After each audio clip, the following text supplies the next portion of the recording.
Hi guys! Today, papakita ko sa inyo kung paano magluto ng dried shirataki rice. Perfect ito kung naglolokab ka o nagda-diet, pero mismo ang rice. Ilalagay natin ang dried shirataki rice sa bowl. Ang gamit ko ngayon as around 50 grams, depende kung ilan ang kakain. Sunod ay ibababad natin siya sa mainit na tubig for about 10 to 15 minutes para lumambot.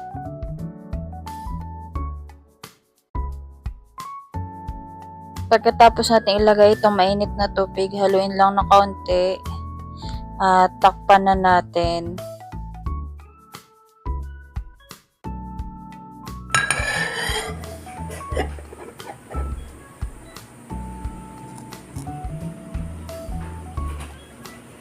At after ng 10 to 15 minutes, mapapansin nyo, lalaki siya at magiging translucent.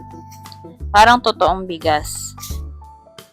Tapos na, ganun lang kadali. Low calorie, low carb, pero nakakabusog.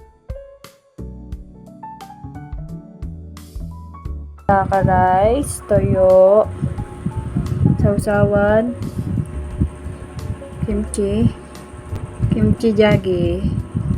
Yummy! Kain na tayo! Kain na tayo guys! Perfect partner sa ulam o kahit solo, lalo na kung nagda-diet.